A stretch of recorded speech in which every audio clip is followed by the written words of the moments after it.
Hey, this is Josh Jenkins from Green River Ordnance, and you're listening to 91.1 Weagle FM. I wanna get lost in a simple song.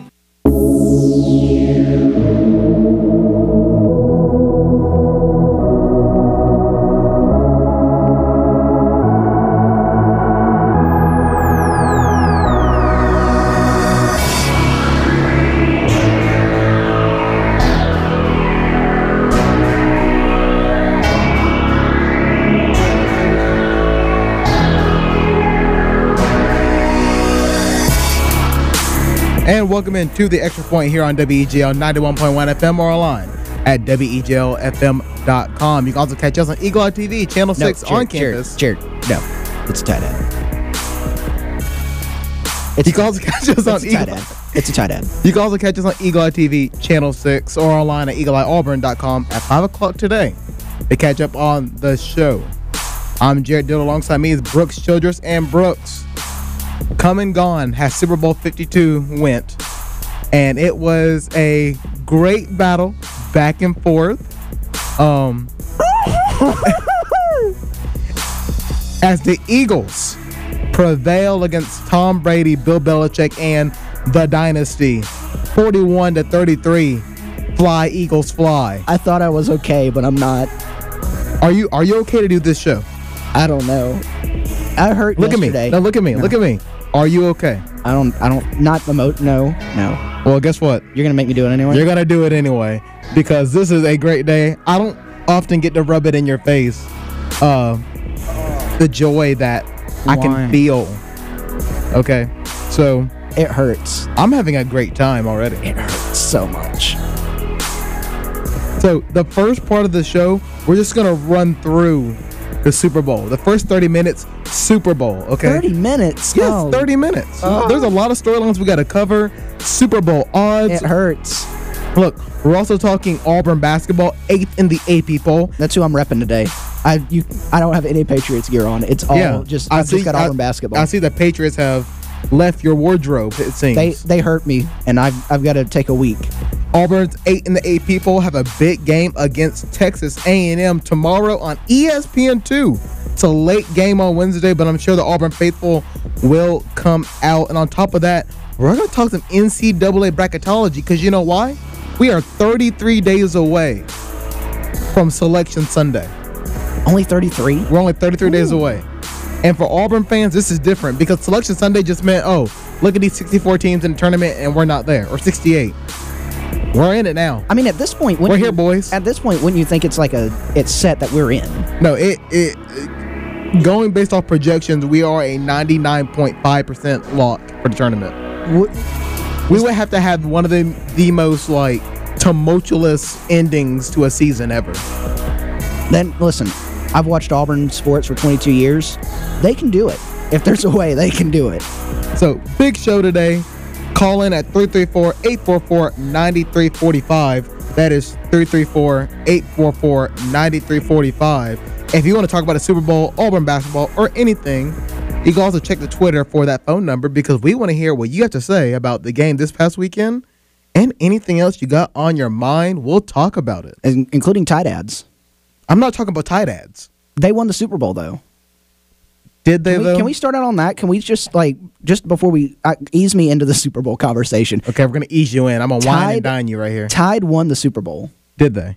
I mean, you saw their first ad, like, is everything a tight ad? And then they had the little ads in between. It's like you thought it was something, and it was like, no, it's a tight ad.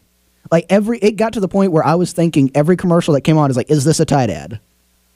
It's great marketing. I'm not going to argue that. I personally like the Dodge Ram commercial. Which one?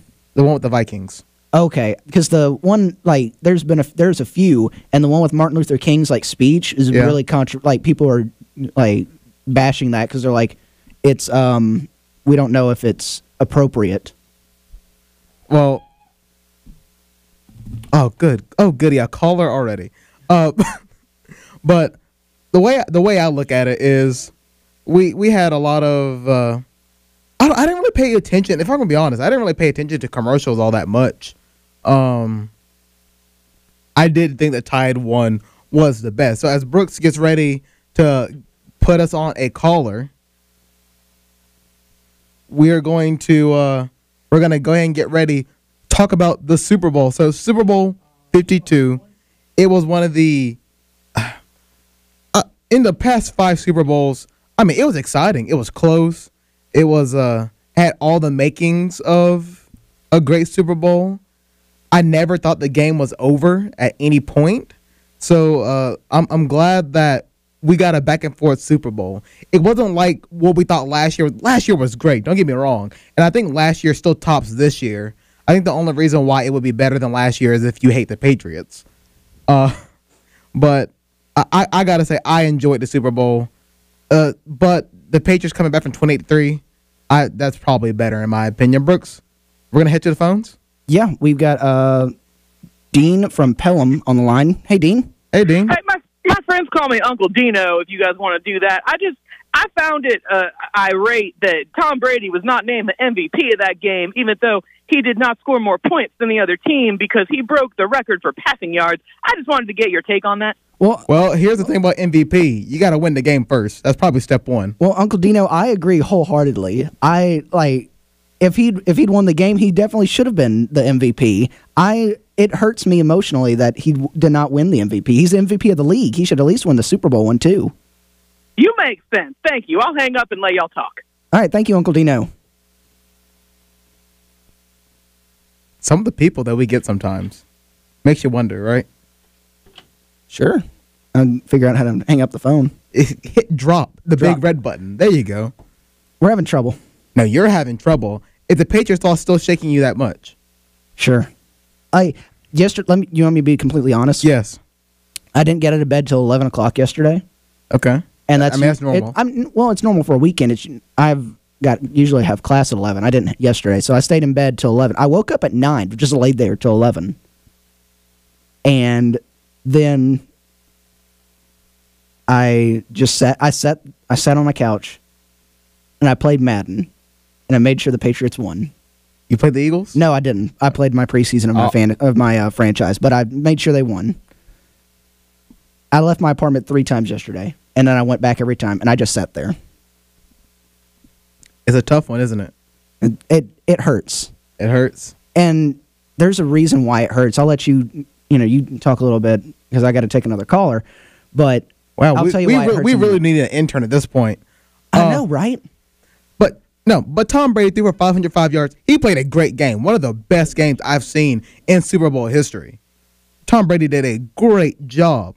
What sucks for the Patriots is that there's no way you could expect to win a game or a Super Bowl when you give up 41 points. The loss isn't on Tom Brady, and after our 15-minute break or the 15-minute mark break, we're going to talk about why the Patriots may have lost this game. But we're going to get back to the phone. Yeah, we got John from Tallahassee now. John? Yeah. I got a question for Brooks. I just want to know why anybody thinks that Bill Belichick should be coaching a football game. That man ain't even got enough sense to wear sleeves in the winter. It's cold in Minneapolis. He needs to put some sleeves on. I just don't understand why people think he can coach football. I'll hang up and listen. All right, thank you, John. Well, where do we find these people? Bill Belichick is a genius. He doesn't need sleeves. Okay, first of all, it's an enclosed stadium. Yeah, it's an enclosed stadium, so you don't need sleeves. I'll take that back. It was cold in Atlanta when we were in that. When you're outside. We were in Mercedes-Benz Stadium in Atlanta. It was cold inside. It was a bit chilly. You were in the press box. You didn't have to suffer you're right. I with wasn't commoners press box. like we. Yeah, I wasn't a commoner like you common folk are. I got to experience the game with the fans, Jared. Oh, and how'd that go for you? It hurt. Anyway. Oh, yeah, so the pain feels mutual, doesn't it? Yeah, a little bit. I'm sorry. Bill Belichick. That wasn't fair to anybody. Back to our caller. Bill Belichick is a great coach. He was just, he was just a little bit outcoached in this game. Doug Peterson had a great game plan coming in, and congratulations to the Eagles. All right, walk me. We're going to walk through the Super Bowl in these last 6 minutes. All right, let's start with Alshon Jeffrey's catch for a touchdown. The big 40-yard touchdown. I mean, what's your mindset right there? What point of the game was that? I blacked it out. What point of the game was that? That was early in the game. We're talking about. I mean, it didn't I'm like, when I saw that, up until the whole game, up until Brady fumbled at the last, their last significant drive, up until that point, I'm like, okay, they scored. It's fine. We're going to be fine. Because I'd seen the 28-3 comeback. It's when they went up 9-3. So it was very early. It was first quarter. End of first quarter, pretty much. I'm like, yeah, we don't do well, or Patriots don't do well in the first part of the Super Bowls. And I expected us to come back, and they did. They grinded it out in the second half. But that one didn't affect me as, much.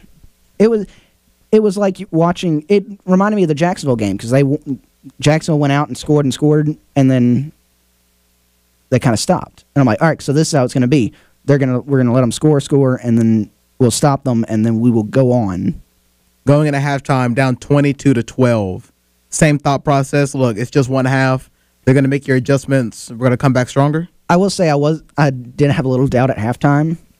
I was sitting on the couch, and in my game position, I'm have my hands in front of me, and I'm bent over, and I sat there just looking at the TV for 3 or 4 minutes. I'm like, this could be it. This could be it. They could beat us. Nick Folk could beat us. Folk? Yeah. He's a folk hero? Foles. There you go. He's Philadelphia's folk hero. A backup quarterback. So answer me this question. Patriots take the lead 33-32. Jubilation, I have to assume. You're right back in this. Not necessarily jubilation, just relief. But then just a little bit of relief. But then a man named Zach Ertz, touchdown. Now let me I want to talk about this. Were the commentators annoying during the Super Bowl? Al Michaels and Chris Collinsworth? Yes. No. They're the best. I love Al Michaels and Chris Collinsworth. Because it seemed like Chris, I don't want to, bash anybody. But on that touchdown play. The Ertz one? Yes. It seemed like he was all sure that it was not a touchdown. Well, that's the thing is you don't know what's a touchdown. That one was I will concede that was a touchdown because he became a runner, crossed the plane, and then fumbled it and regained it. That's a touchdown. Now, the touchdown that wasn't a touchdown was the Corey Clement back of the end zone. That wasn't a touchdown. That was not because his foot was I thought that would be overturned. Everyone did. Yeah. And if you remember Collinsworth, after they overturned it, he says, I just don't know anymore. He said, I give up. It is true. It's gotten to the point where we're not actually sure. And that's a problem, is when you're with a sport, when your spectators don't know what a catch and what isn't a catch, that's a problem. And that needs to be addressed in the offseason because the Ertz one, definitely, that was a touchdown all the way. Eagles fans celebrate it. That was a touchdown. The Corey Clement was not a touchdown. By NFL rules, that was not a touchdown. And then Tom Brady's Hail Mary came up just short. And the Patriots were down 41-33 in the Super Bowl. Nick Foles, Super Bowl MVP, throwing for 373 yards, 3 touchdowns, 1 interception. But what a great story for Nick Foles. What a great story for the city of Philadelphia. I think cars were flipped. Poles were climbed on. Things were burned. I think the best thing about Nick Foles, his story, is that he was getting ready. He was about to retire, and Andy Reid talked him into staying in the NFL a little bit longer. And now he's got a Super Bowl ring. And the thing is, I think one of the more interesting storylines about Nick Foles is that the Eagles have announced that for the right price, they'll trade him. I mean, I would too. He's not a stellar quarterback. He's not a franchise quarterback by any means. He's a decent quarterback that can win you games. And once Carson Wentz comes back, they don't need Nick Foles. Now, I think the key is to keep him on, at least not trade him right away, even though his stock is way up because he's a Super Bowl winning quarterback now. I think you trade him while he's hot. I would keep him on because he's a decent backup in case something goes wrong with Wentz's recovery. It's like the moment they mentioned that he's on quote unquote, well, not quote unquote, the moment that he mentioned that, you know what, for the right package, we're willing to trade him. The Browns' ears perked up. Wait a minute. Once Carson Wentz is back and healthy and back starting for the Eagles, that's when you trade him. That's when you field offers and trade Nick Foles. Before then, don't, because like Andrew Luck, something could go wrong in his recovery and he not come back. It's true. And you have a quarterback there that's he's not going to be your starter, but he's going to be a decent fill-in until Wentz gets back. I mean, Carson Wentz, torn ACL, Andrew Luck, everything. So I think it's okay to think Carson Wentz will be back. I mean, Andrew Luck, last rate explained, it's kind of hard to. When you get beat up like that, it's kind of bad. But that's going to do it for the first part of the show. When we come back, we're going to talk about more things. The one thing I want to get into is Malcom Butler. That's the whole storyline. There's the whole Gronk retirement, Nick Foles trade stock, and Super Bowl odds. That'll be coming up after the break. You want to call in? You can call in at 334-844-9345. That's 334-844-9345. You'll listen to the Extra Point here on WEGL 91.1 FM.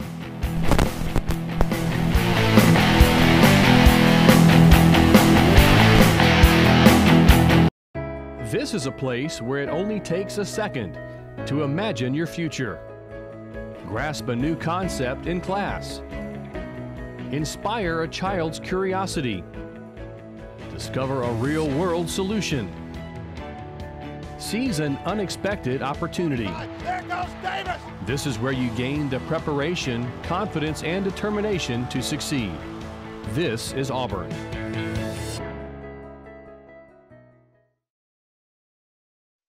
So, I'm kind of new here, but I've noticed a trend. My human does this funny thing where she goes around and gets all my toys, and then she hides them in that basket by the door. It's like, hello, that's where you put it last time. You were the worst at hide and go seek.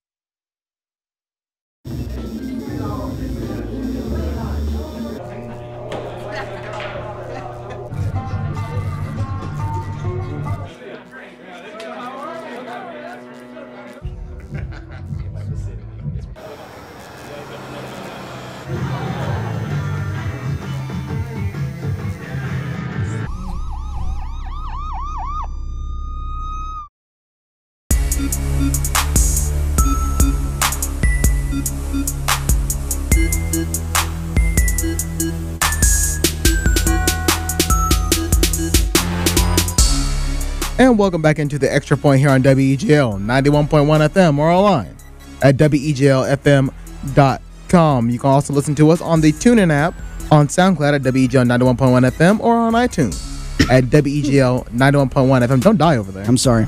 I had a little jalapeno stuck in the back of my throat. I don't even know where to go from there.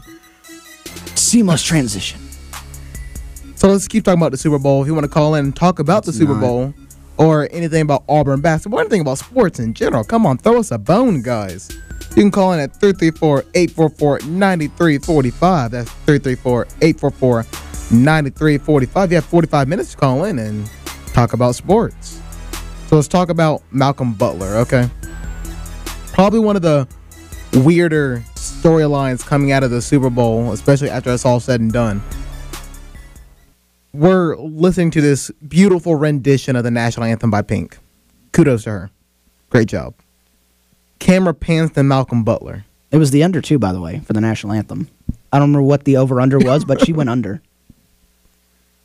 Thank you. And we pan over to Malcom Butler. And he's very emotional. You see the tears in his eyes. And then you finally, and then it started clicking like something's not right. Something's just not right with Malcom Butler. And then we find out that he doesn't play at all. At all. Like, Brooks, how does somebody who went from playing 98% of the snaps go to one play on special teams? I had my mic turned off. It's a mystery to me. It's a mystery. And it's even more big of a mystery when you find out after the game that the DB's coach didn't know until an hour before the kick that he was not going to start. You know, hopefully our next caller has a take on Malcom Butler. Yeah, Chris from Auburn is on with us. Hey, Chris. Hey, guys. How's it going? Hey. Great. How are you? I'm all right. Guys, what did you think of the officiating? I think they let them play. Let me quote. Let me do a little quote here for a Hannah Montana song. Is nobody's perfect. I think they did. Wait, out of all the quotes you could pull out, is Hannah Montana? That's the first thing that I thought of. But let me get to my point. I think they did a good job letting them play. In the first, people were like, that's pass interference. And they let the teams play with pass interference. They missed a call. Like I said, they missed a review on the Corey Clement, not a touchdown catch. There was the Corey Clement dilemma. I can't think of a touchdown where it wasn't questionable for the Eagles. Every single touchdown they scored, I thought the officials messed up. You thought they messed up? You got the Corey Clement one with his foot out of bounds. Nick Foles did catch a touchdown. That was pretty, definite. On an illegal formation. They went back and they said that was an illegal formation. They had too many guys at the line of scrimmage. Hey, nobody's perfect. I can't believe it, guys. The Patriots should have won that football game. You can't tell me that Tom Brady, the Patriots for 500 and something yards, is not the best quarterback. He deserved another ring. I don't care if Tom Brady threw for 1,000 yards and helped give birth to the next prophet Jesus. He doesn't deserve to win a Super. No. He doesn't deserve to win a Super Bowl if his defense can't keep up. You don't give up 41 points and expect to win a football game. You just don't. If you want to win a football game, outscore the other team. Plain and simple. Okay, but guys, here's the bigger question, okay? I feel like it's not a bigger question, but sure. Here's the bigger question. Okay. All right. What does Philly do next season? Because they have Foles and Carson Wentz under contract. You trade Foles, and you keep doing the same thing you're doing. Yeah, The man just brought you a Super Bowl. And? Nick Foles. He brought you a Super Bowl. You hadn't done that before. And he can also bring you a couple of draft picks and a couple of players back over to Philly. Nick Foles. Oh, my gosh, guys. Nick Foles is a decent backup quarterback. He's not going to be your franchise quarterback. Carson Wentz has proven he was having an MVP caliber year going into the knee injury, and if he can repeat this performance next year, they will be just fine. All right, guys. Well, hey, I love the show. I'd love to hear you more often than just once a week, but I'll call back next week. Thanks, Chris. You need to do a better job of screening these callers. Listen, none of them have said anything inappropriate on here yet. You're right. They haven't. And we've got the dump button just in case. All right, back to Malcom Butler. Are you shook? A little bit. About the sixth time today. Going back to Malcom Butler, it's perplexing, isn't it? 98% of the snaps, over 3,000 plays, and he plays one? I think it was a... And then, did you see the report about why he didn't play? It was curfew, wasn't it? So it was a mixture of three things. He was sick. That's why he didn't show up the first day of practice for the Super Bowl, because he was sick. He was in the hospital. It was a mixture of that. It was a mixture of he had a rough practice, so he didn't play all that well in practice. And on top of that, team violation, which, i.e., is the curfew. Yeah. So it was a mixture of those three things. So you see, I respect two things. I respect Bill Belichick for not, shying away just because it's the Super Bowl, not shying away from his established rules that he's put down. Like, whoever you are, if you violate them, you will not play. I respect that. But on the other side of that, this is the biggest game of the year with a subpar defense that has not performed well all year long, and Malcom Butler is probably one of your, if not the key player on the defense, and you let your DB's coach know an hour before kick that he's not playing. An hour. The Patriots are great. The Patriots have a great system. You can't adjust in an hour and say, okay, so Butler is not going to play, so Joe Schmo, another DB, you're our signal caller now. You don't practice that as much. You don't practice as much in the NFL with your reserve guys or your secondary guys as you do your top tier guys because of the limited practice time. College, you can go out there and run a first string, second string, and you can have equal reps and get them to know all the calls and everything and run it seamlessly because you got so much more time than NFL. It just doesn't work. And I think Bill Belichick is seeing the effects now that his defense was unable to communicate, and they were unable to stop the Eagles except for once in that game. They stopped them twice. Didn't they punt? Eagles punted, or did the Patriots punt? Who was the punt? There was only one punt in the game. I'm surprised there was a punt at all, to be quite honest. I think it was the Eagles. They stopped them with the punt, and then the only other stop the Patriots had was a fluke interception. You cannot have a subpar defense out there and lose one of your top defensive guys an hour before kick and expect everyone to just adjust like that. I'm looking. It's ridiculous. Okay, the Eagles were the one team that punted. Okay, good. 41-yard punt. So they got one defensive stop and one fluke defensive stop with the interception. Yeah. You cannot have a subpar defense out there that is already that struggled all year and then lose one of your key guys. And expect to win. I think this kind of goes back to, it was funny. I was listening to our World Series Game 7 recap, and we were talking about how I was talking how Darvish shouldn't have started. And this kind of reminds me of the same situation. It is Game 7. It's do or die. This is do or die. This is a Super Bowl. It's do or die. Okay? I don't care if Malcom Butler missed curfew. I get that you want to keep Bill Belichick's been there for years. He has his ways. Whether we agree with him or not, sure. But this is the big game. I'm not saying Malcom Butler being out there was going to win you the Super Bowl. Because, Gilmore's your number one. He's played great. He's played lights out. Okay? Butler has been usually the guy ever since the Super Bowl. And then this year, he's kind of had a hard time. But he's still your number two. He's solid. Butler's the guy that you usually put on your number one wide receiver. Yeah. So, is it Nelson Aguilar? You would say Nelson Aguilar would be their number one wide receiver, I would say right? Alshon Jeffrey's number one wide receiver.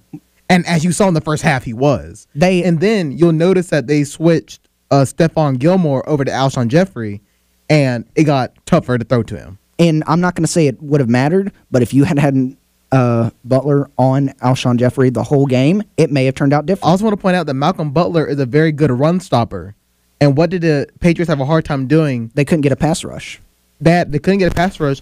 And a lot of rushes that could have been stopped for 4 or 5 yard gains that ended up breaking out into 15 to 20, Malcom Butler would have stopped. They did a good job stopping Jay Ajayi. When he got in, it was fine. The big runs came from LeGarrette Blount, which I was shocked. I'm like, I can't believe LeGarrette Blount can run that far. I mean, you should know. He played for the Patriots. Yeah, but we put him in, and it was like a 2 or 3 yard gain, and it was never like the big gashing runs like you saw him last night. So the other night. Before we head to our commercial break, do we want to talk about Super Bowl odds? I thought that was going to be our game. It is our game. So you want to play a game in 2 minutes? I mean, why not? Well, we can go about the 30-minute mark. It's okay. Right. Hit the game show music. Oh, and now we're going to play. If I can find. There we go. Whoops. Good job. Hey, I got this. It's time for this week's Xtra Point Game of the Week. This week we're going to be talking about the way too early Super Bowl odds for next year, the 2019 Super Bowl. So I'm going to give you some of these teams' odds, and you're going to tell me, or I'm going to give you the odds, and you're going to tell me which team it is. All right. I'm going to start you off with a real easy one. Okay. This team is a 100 to 1, or a 100 to 1 odds to win the Super Bowl next year. Is this the lowest? There are 5 teams with this odds. 5 teams. 5 teams. If you give me one, you get the win. Browns. Correct. The other 4 are the Bills, Bengals, Bears, and Jets. All have 100 to 1 odds. The Bills? The Bills are 100 to 1. They were a playoff team. They were. But what is it? All they right. depend on a few things to happen. Let's go about the middle of the pack. Let's go to, there are 3 teams sitting at 20 to 1 odds. 20 to 1. Yep. Two of which were playoff teams this year. One was not. Jaguars. You're right. The other 2 are the Falcons, the Cowboys, are 20 to 1 odds. I'm doing good. I'm 2 for 2. Good job. Let's go back a little bit up the ways. 50 to 1 odds. There are 4 teams with 50-1 odds. Can I get a hint about these general 4 teams? Only one of them was a playoff team.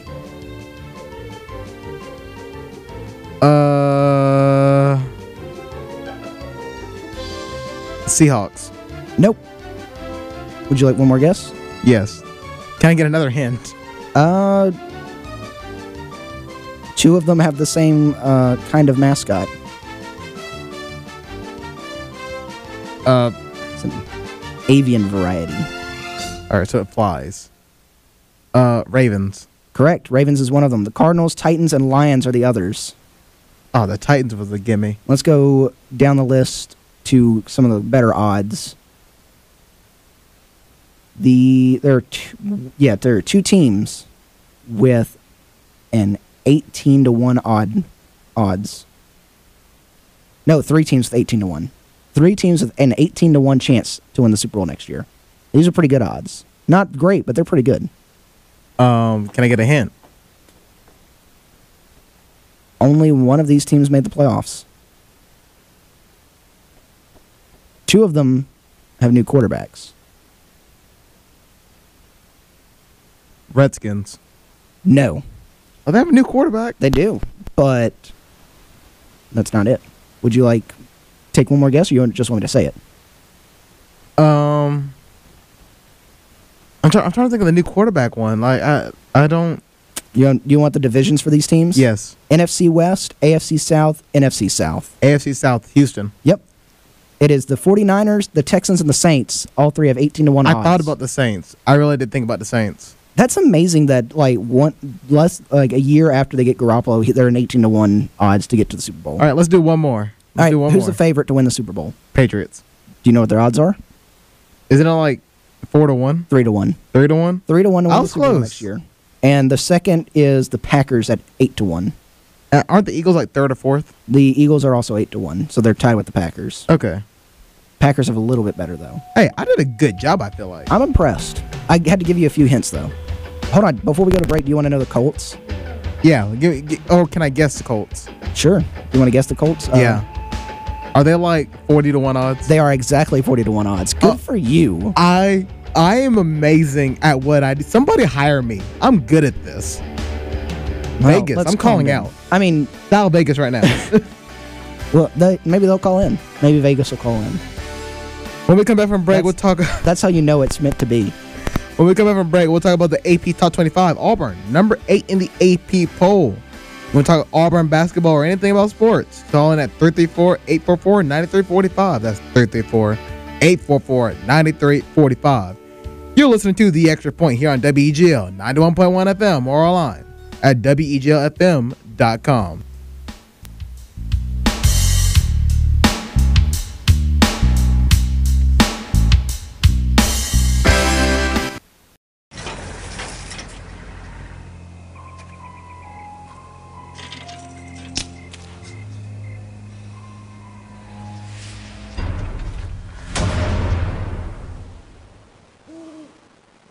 If you don't fix them, sparks from dragging tow chains could cause a wildfire. And that could...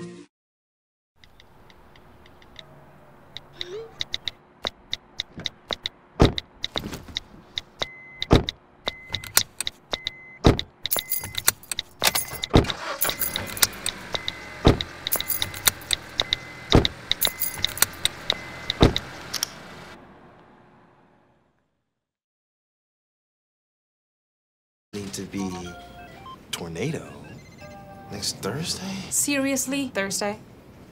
Can't do that.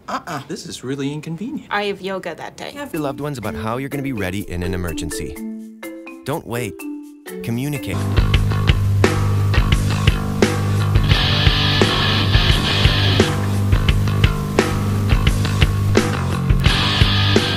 At WEGLFM.com. Remember, you can always check us out on SoundCloud at WEGL 91.1 or on iTunes at the same name. If you want to follow us on Twitter, you can follow us on or at the extra_point. Or if you look below us for those eagle-eye folk, you can see both my Twitter and Brooks's Twitter. Right there. Give this right one a there. follow. Don't give that one a follow.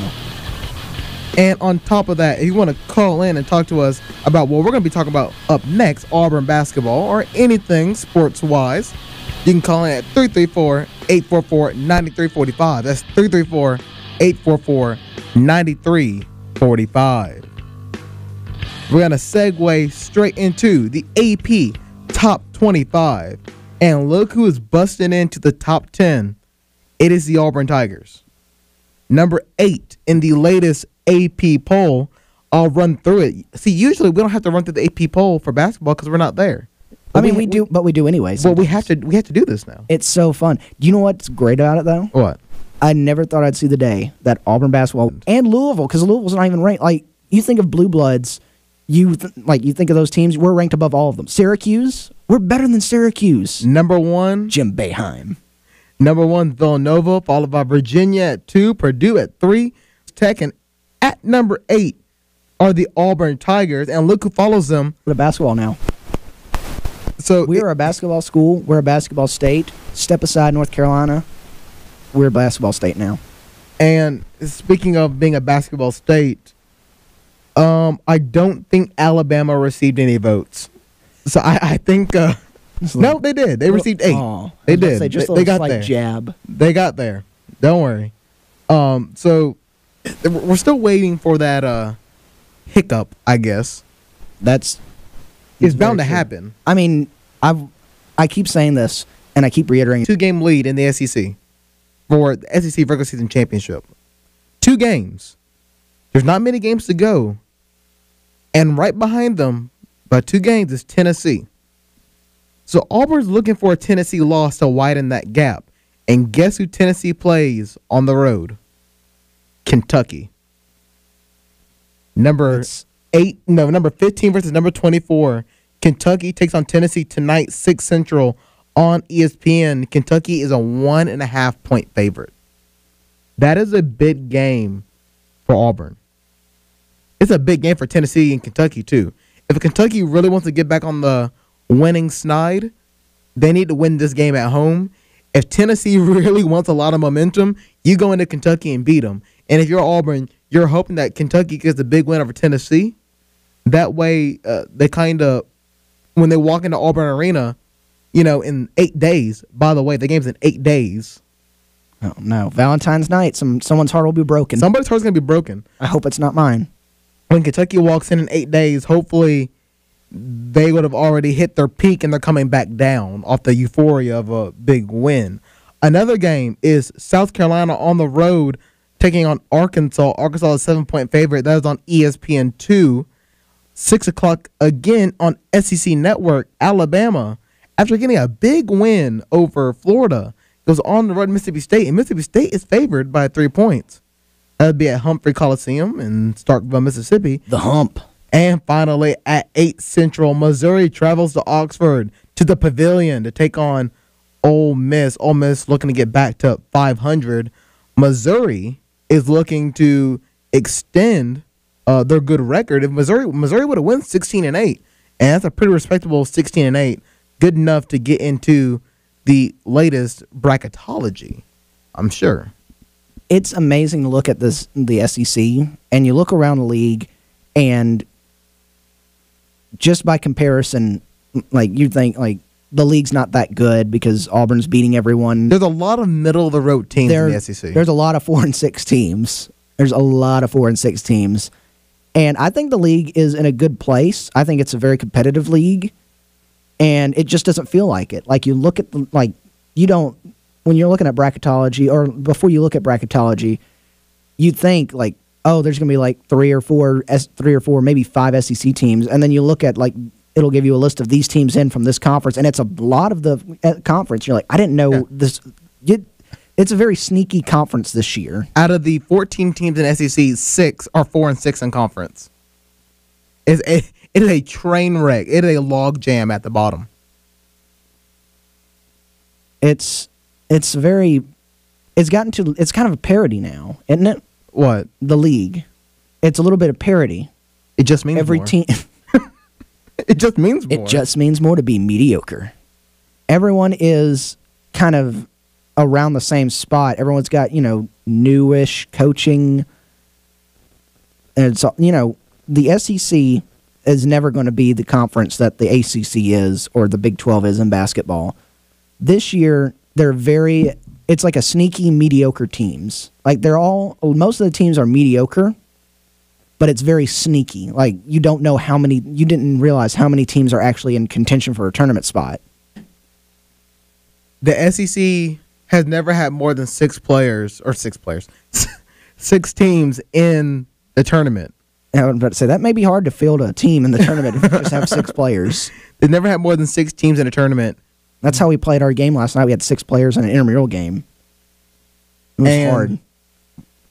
And they're on pace for 7, according to Joe Lenardi in his bracketology. I keep looking at my phone. When we go to break, I'll read off a couple of breaking news things that are happening in baseball and in basketball. And by basketball, NBA basketball, not NCAA. Okay, we've had enough of that kind of breaking news. No, we don't. Yeah, we don't need any more of that. But yeah, so the SEC is it is a logjam. People are wondering how good these teams are. I'm telling you, I don't want to. If I'm going to be honest, I don't want to play A&M in the tournament. I don't want to play Alabama in the tournament. Alabama's hard to figure out. They really are. I don't understand. They came in. They beat us with their leading scorer out. Alabama is like your parents trying to text you using emojis. You can't figure it out. Or using like words that you know, but you didn't know that they knew, like yeet. Alabama is the equivalent of your mom yelling at you for something, and then when you ask why are you yelling at me, she always says it's because you're on that phone, and you're nowhere near your phone. That is the equivalent of what Alabama basketball is. Am I right? I didn't see that. I mean, yeah, sure. My mom's never yelled at me for that. So we're going to go ahead and go to break, and I'm going to read off. This segment kind of fell flat. Yeah, it kind of fell flat at the end.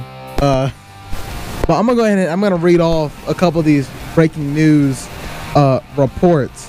All right, so in Major League Baseball, the Players Union chief accuses teams of threatening the integrity of the game for a record number of unsigned free agents.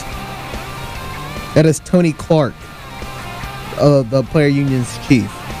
And on top of that, the Lakers have been fined $50,000 for, again, tampering following Magic's comments about Giannis in a recent interview. Apparently, they've been fined because they tampered with Giannis. Magic just can't stop talking. That's the Lakers' problem. Is the Magic? Well, Magic will talk to anyone about anything, and it gets him in trouble. So LeVar's not the problem anymore. I mean, LeVar's still a problem. I mean, he's kind of a side problem. Magic's always going to be a problem because he will talk to anyone about anything, and it will get him in trouble. And he's just having conversation. He's a friendly guy from what I hear, and he will just get in trouble because he talks to people. Oh man! If you want to call in and talk about sports, we're going to talk about bracketology coming up next. We're going to talk about some bracketology. Get ready for the big dance in March. You can call in at 334-844-9345. That's 334-844-9345.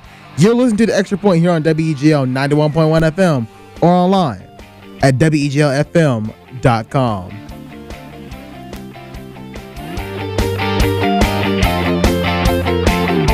I believe this is a practical world and that I can count only on what I earn. Therefore, I believe in work, hard work. I believe in education, which gives me the knowledge to work wisely and trains my mind and my hands to work skillfully.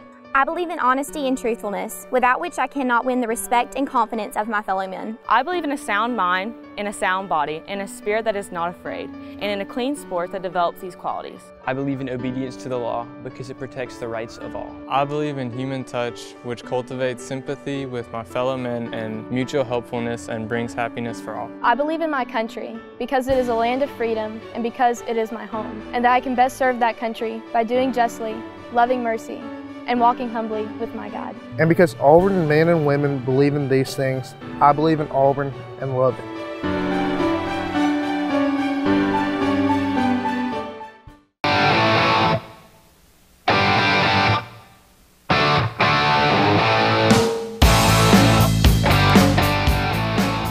And welcome back into the Extra Point here on WEGL 91.1 FM or online at WEGLFM.com. We've reached the end point of the show. We only got about 15 minutes to go. It's been a good one. Super Bowl, Auburn basketball. We're going to talk about some bracketology. As always, if you want to call in, you want to talk about some sports, anything that's on your mind, you can call in at 334-844-9345. That's 334-844-9345.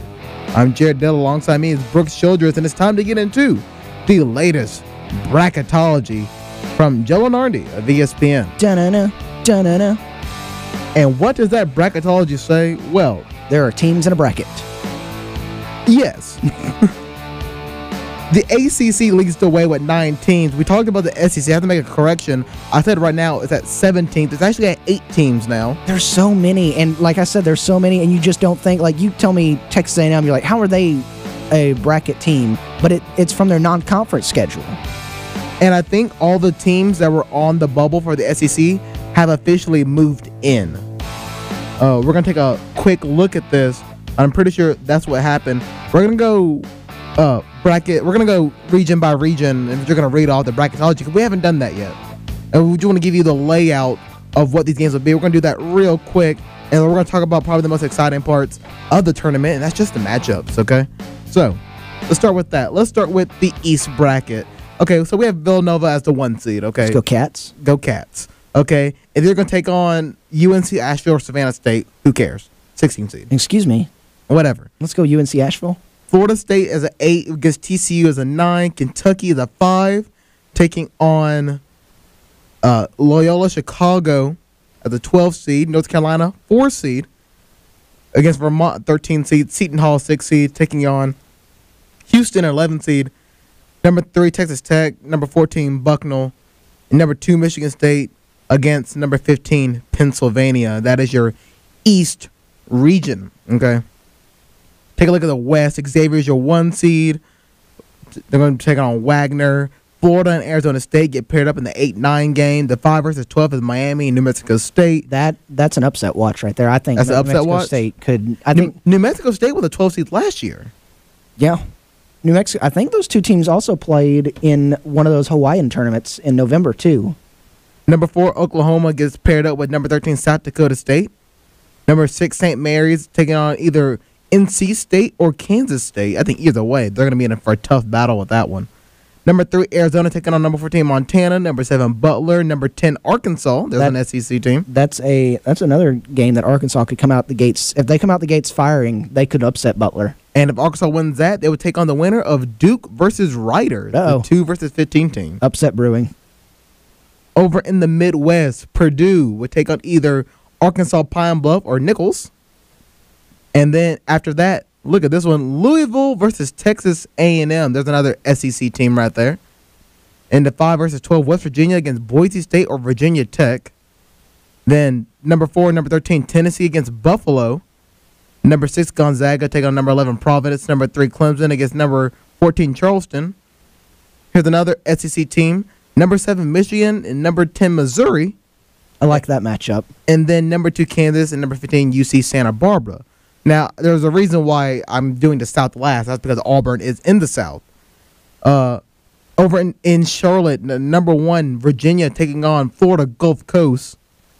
And here is your other SEC team, also in Charlotte, Texas, as an 8 seed, takes on number 9, Alabama. And that's a rematch. And then they played in Birmingham earlier this year, and Texas won that game. It's true. So that'd be a great rematch matchup. In Boise, Wichita State takes on number 12, Louisiana, and Ohio State takes on East Tennessee State. Pittsburgh, Rhode Island takes on USC, and Cincinnati takes on Belmont. And here's Nashville. This is the Nashville Regional. It's the one that Auburn is in. So just watch how this works out. The game, number 7 versus number 10, Creighton, which you can consider is a basketball school. I mean, I don't know what else they have. Yeah, exactly. We'll take on number 10, familiar opponent for Auburn, Middle Tennessee in Nashville. I think that could be a good matchup, too. I don't know necessarily if Middle Tennessee wins that game. Right now, I don't think Middle Tennessee necessarily wins that game, but it would be a very close game. And then number 2 Auburn would take on Wright State. Easy pickings. Easy pickings. So right now, I mean, it looks good for Auburn. I mean, after when we jumped up to 8 on the bracketology, or not bracketology, on the AP poll, I was really considering that we may slide into a 1 seed if we're not too careful. If we're not too careful. I don't know if I want to be the 1 seed, because wouldn't it be some Auburn luck if we were the 1 seed and we were the 1 team that lost to a 16 team? That would just encapsulate what Auburn is, wouldn't it? I don't even know if I would just go into a corner. I don't even know if I just used the correct word or if even know it was a word. I'll just go into a corner and cry. You've already done that once this week. You're right. But Auburn, is it getting to you again? A little bit. So what, a Super Bowl again? No, we're fine. All right. But, I mean, with that being said, that's the end of the show.